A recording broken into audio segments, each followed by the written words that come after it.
They benched her. Not because she was hurt, not because she was struggling. They benched her because the coaching staff decided before a single ball was tipped that this tournament was going to be different. No single star, no one player carrying the load. Everyone gets their turn. Everyone shines equally.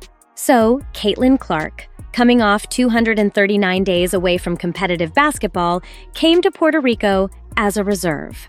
And from that bench, she broke 14 FIBA world records. If you're someone who's been saying she's just hype, that the numbers don't really mean anything, I need you to stay right here because you are missing something massive. What happened in Puerto Rico over those 7 days was not a sports story. It was proof of something that a system was actively trying to prevent her from showing. Stay with me until the end of this video, and I'm going to show you why 12 assists and 0 turnovers in her first 19 minutes back isn't just impressive, it's scientifically unreasonable. I'm going to show you the moment a coach admitted something mid-tournament that coaches almost never say out loud. And I'm going to show you why record number 14 has nothing to do with basketball at all, and why it might be the most important one on the entire list. Quick note before we get into it. Everything you're about to hear is based on publicly available information, official FIBA statistics, and verified reporting from major sports outlets. This channel is not affiliated with Caitlin Clark, the Indiana Fever, or the WNBA. We are not here to take sides. We are here to look at what the numbers actually say, because sometimes the numbers tell a completely different story than the headlines. All opinions in this video are for analysis and informational purposes only. We respect every player in this conversation. All right, let's go back to the beginning. 239 days. I need you to really sit with that number for a second, because people keep saying long layoff like it's just a phrase, like it's just background context. It's not. 239 days is almost an entire WNBA season. Add the off-season on top of that. Stack them together. That's how long she was gone. That is enough time for your rhythm to go completely cold. Enough time for defenders to forget your tendencies, go back to the film room, and restudy you from scratch. Enough time for the game to just move on, without you. And here's the thing that makes Clark's absence even harder than most people realize. This wasn't a clean injury. It wasn't a torn ACL with a clear 9-month timeline where you count down the days and you know exactly when you're coming back. She said it herself. It was nagging injuries, one on top of the other. Every time she thought she was close, something else would flare up. Every time she tried to push through, her body pushed back. For 8 months, she lived in a state of almost ready, almost back, almost there. That is psychologically harder than any single clean injury with a fixed return date. When you know the timeline, you plan around it. When you don't know, you just wait. And you wait. And you wait some more. Most players come back from that kind of stretch needing weeks just to find their footing. Their decision-making is a half-beat slow. Their reads are slightly off. The game is moving at competition speed and their brain is still catching up. That's not a flaw, that's human. That's how recovery works. And so when the coaching staff decided to ease Clark back in as a reserve to manage her minutes carefully, to not hand her the keys right away, that was not an unreasonable decision. That was actually a responsible coaching choice. You don't throw someone back into the fire after 8 months away and expect them to immediately operate at peak level. You protect them. You bring them along slowly. There was just one problem with that plan. Caitlin Clark did not come to Puerto Rico to be protected. Before she ever stepped on the floor, she said, and I'm quoting this directly because the words matter, she said, "I thought I was going to be anxious, but I was just excited." That's it. Not nervous, not cautious, not feeling the pressure of expectations or the weight of 8 months away. Just excited. That is not a PR answer. That is not something you say to make yourself sound good in a pre-game interview. That is a person who had the thing she loves most ripped away from her for the better part of a year, and when she finally got it back, her entire emotional response was joy. Pure, uncomplicated joy. She also said, "You just remind yourself who I am and what I've been." And I didn't lose that. That line right there, that is the whole story. That is what 239 days looked like from the inside. Not rebuilding, not recovering, just waiting to remind everyone of something she never actually lost. Now the coaching staff is in what they called fact-finding mode. They want to see how the rotation works. They want to see how everyone fits together. They are being deliberate and methodical. And Clark is already in execution mode. She checks in against Sagal. And in the time it takes to watch a single episode of your favorite show, 19 minutes, she does something that had never happened before in the history of international basketball. 12 assists, 0 turnovers in the first half, 17 points, 4 of 5 from 3, 5 of 5 from the free throw line. Let's walk through what those numbers actually mean. Because I don't want you to just hear them. I want you to understand them. Record 1 and 2. 12 assists in a debut, the most in the entire history of the Team USA Senior National Team program. Men or women, every player who ever put on that jersey for the first time. Clark walks off the bench and doubles whatever that previous record was. Then they widen the lens. Not just Team USA. Every country, every era. Every player in FIBA history making their senior national team debut for any nation, anywhere in the world. Nobody had ever done what Clark did on that Tuesday night in Puerto Rico. And she's doing this coming off the bench. Not as the starting point guard with 35 minutes to build into it. She comes in off the bench in 19 minutes in her first ever senior national team game and sets the all-time FIBA record for debut assists for any country on earth. Record 3 and 4. Those 12 assists were the second highest single-game assist total in the entire history of FIBA qualifying tournaments. Not just debut games, every game ever played in this type of competition. Second, all-time. In her debut, off the bench, after 239 days away. And it was also the highest assist total ever recorded by a bench player in FIBA history, men or women. Bench players do not put up numbers like this. The record books had never seen it before because nobody had ever done it. But record 5, this is the one I need you to stop on. In the first half alone, 8 assists and 0 turnovers. 8 and 0. Now here's why that ratio matters more than almost any other number in this entire video. Turnovers are the fingerprint of rust. When a player comes back from a long absence, even a great player, even a healthy player who did everything right in their recovery, the turnovers show up. They miss a read by half a step. They throw a pass into a gap that a defender covers faster than they expected. They dribble into a trap that at full sharpness they would have seen and avoided. It's not a skill failure. It's a timing failure. The game is moving at competition speed, and the brain's processing is still calibrating back to that level. Every coach in the world knows this.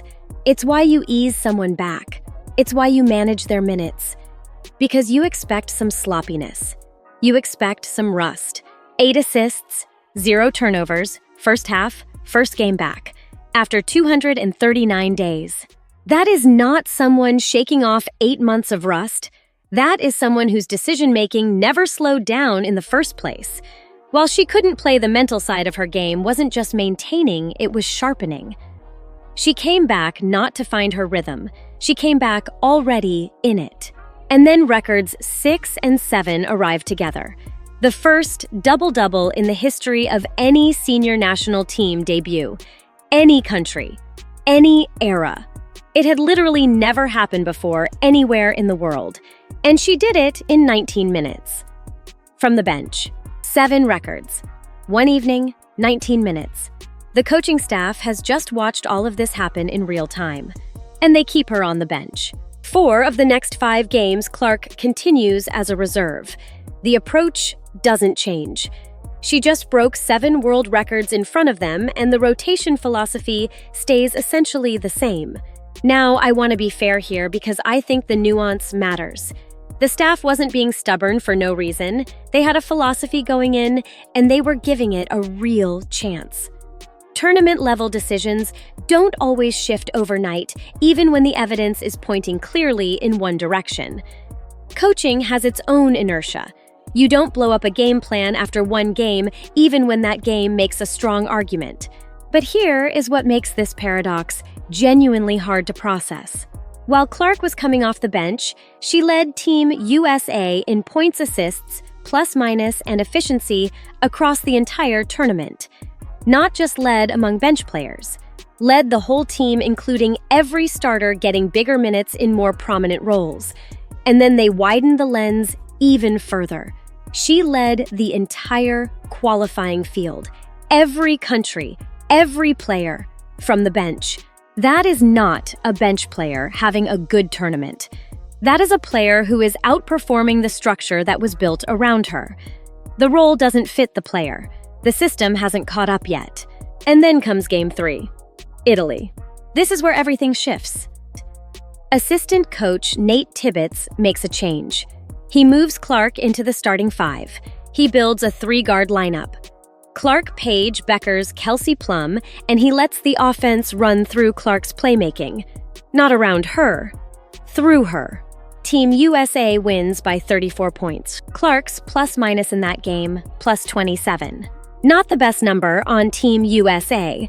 The best number of any player from any country in the entire 2026 FIBA qualifying tournament. Every team, every game, every player. Clark comes off the bench for 4 games, finally gets moved into the starting lineup, and immediately posts a plus-minus that nobody else in the whole field could touch. And then Tibbetts does something after the tournament that coaches almost never do. He publicly acknowledges that the earlier approach, keeping Clark as a reserve, not centering the offense around her playmaking, hadn't been the right call. That pace and space built around Clark's vision was clearly the way to go. A coach admitting, mid-tournament, that they had it wrong. Think about how rare that is. Coaches protect their decisions. They find ways to explain why the previous approach was building toward something. They don't usually stand up and say, in plain language, we should have done this differently from the start. And what does that admission actually mean? It means every record Clark broke while coming off the bench. Records 1 through 7, the plus 27, the assist totals, all of it happened despite the system, not because of it. She was not being empowered. She was not being set up to thrive. She was outrunning a structure that hadn't fully committed to her yet. And she was still breaking records that had been sitting untouched for years. Here's why the three-guard lineup worked the way it worked. Clark reads defensive rotations in real time and finds Beckers coming off screens before the defense can recover. Beckers doesn't have to create her own shot, she just has to be in the right place at the right time, and Clark has already seen the opening before Beckers even gets there. Beckers scores 12 against Italy, 16 against Puerto Rico in the finale. Plum creates a third scoring threat that forces the defense to cover one more point of attack while the ball is already moving. By the time the defense figures out where it needs to be, the pass is already made and the shot is already up. That is pace and space basketball operating exactly the way it's supposed to. And Tibbetts eventually acknowledged the system finally caught up to what Clark had already been doing on her own the whole time. Now let's talk about Spain and records 10 through 13, because this is where the story stops being about statistics and starts being something else entirely. But first, record 9 because it needs its proper moment. Chelsea Gray had held the all-time tournament assist record across an entire FIBA qualifying tournament. 22 assists. That was the benchmark. The number people pointed to when talking about elite playmaking at the international level. Clark finished the tournament with 32 total assists. Not 1 or 2 past the record. 32, a 45% improvement over the previous all-time mark. And she did it while spending 4 of 5 games coming off the bench. Then comes Spain, the finale. And Caitlin Clark is named Tournament MVP. Record 10, the youngest player in the history of FIBA qualifying tournaments to win MVP. Youngest ever. No asterisk, no youngest American. Youngest player from any country in any era of this competition. Record 11. The first player in the entire history of the USA Basketball Senior National Team program to win tournament MVP in the same tournament as their debut. Everyone who ever wore that jersey for the first time, not one of them had ever done this before Clark. Record 12 goes even wider. First player from any country to go from senior national team debut to tournament MVP in the same competition, going back as far as these records exist, across every nation that has ever competed under FIBA. Nobody, until now. Record 13 might be the one that puts everything in perspective. First MVP ever awarded to a player who spent most of the tournament coming off the bench. MVPs come from starters, from players logging big minutes in prominent roles, from the people whose name is at the top of the rotation before the first whistle. Clark won it while being used as a reserve in 4 out of 5 games. 4 out of 5. The voters didn't give her the award because she had the most opportunities. They gave it to her because when they looked at the full picture of the tournament, no one else had the same impact. Even from the bench, even with restricted minutes, even inside a system that hadn't been designed around her. And then record 14. And this is the one I've been building toward, because this one isn't a basketball stat at all. The tournament set the all-time TV viewership record for any FIBA qualifying event ever held. The largest audience ever assembled for this type of competition tuned in to watch Caitlin Clark's return to basketball. Not a bigger format, not a new broadcast deal, not a landmark venue. People showed up in record numbers because they wanted to see her come back. Now think about what that actually means for the sport. The ceiling for women's basketball's audience is higher than anyone had actually measured. Not a little higher. Measurably, demonstrably, record-shatteringly higher than all previous projections. And here's the thing about a viewership record: every single person who tuned in for Clark saw Paige Bueckers putting up 16 points and playing with that kind of energy. They saw Kelsey Plum. They saw what this sport looks like when it's running at full speed with elite talent executing at the highest level. And a lot of those people are going to come back. Not for the hype, for the basketball. That's what Record 14 actually is. It's proof that the ceiling was wrong. And that changes everything going forward. Let's put the full picture together one more time because it deserves to be said all at once. 14 records, 7 days, 5 games, 4 games coming off the bench, 239 days away from competitive basketball, plus 80 plus minus across the full tournament. Efficiency rating of 14.6 that led every single player in the entire qualifying field. A 32-assist tournament record, a plus 27 single game that nobody else in the field could match, and a tournament MVP award that had never gone to a younger player, a debut player, or a bench player. Until now. Beyond the basketball, and I mean this genuinely, Clark's story in Puerto Rico teaches something that is hard to learn and easy to forget. Most people who get taken away from the thing they're best at for 8 months come back with something to prove. Come back trying to convince everyone else. Come back reacting to the doubt, to the skepticism, to the people who said the layoff changed things. Clark came back to remind herself. Not prove to anyone else, remind herself. She said it flat out: you just remind yourself who you are and what you've been. And I didn't lose that. That is the difference between playing under external pressure and playing from internal clarity. When you need to prove something, the pressure comes from outside. You're reacting to what other people think. And that pressure, even when you're good enough to overcome it, makes you play slightly smaller, slightly tighter, slightly less like yourself. When you're just reminding yourself of something you already know, you play from the inside out. There's no weight to carry because you're not trying to convince anyone of anything. You're just being exactly what you are. And here's the part that goes beyond basketball. When the system around you isn't built for you, when you've been placed in a smaller role than your ability, when the structure hasn't caught up to what you're capable of, the answer is not to shrink yourself to fit the role. The answer is to keep being exactly who you are until the system has no choice but to change around you. That's what happened in Puerto Rico. Clark didn't adjust to fit the system. The system eventually had to adjust to fit Clark. Now, I genuinely want to know what you think.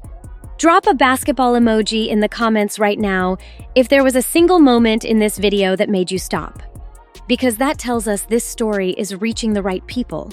And give me your honest take on this. Was benching Clark for 4 of 5 games the right call, careful management of a returning player, or was it an opportunity that got left on the table? If she had been the central piece of the offense from Game 1, what do those final numbers look like? And the bigger question, the one that Indiana Fever fans are going to be sitting with all offseason, does Stephanie White let Clark be the floor general in 2026? Does the Fever build the system around what we just watched happen in Puerto Rico? Drop your take below. We read every single one and we don't delete opinions we disagree with. Every comment you leave helps this video reach more fans who deserve the full story, not just the headline version. Now you know what actually happened in Puerto Rico. 14 records. An MVP that had never been won this way before, a viewership record that rewrote what we thought was possible, and a blueprint for what women's basketball looks like when the system finally gets out of the way. But this story isn't over, because Clark is headed back to Indiana, and there is a conversation happening around that team and that coaching staff right now that connects directly to everything you just watched. I already made a video breaking it down. It's right there on your screen. And I think after what you saw today, you're going to see it completely differently. It's right there. I'll see you in the next one.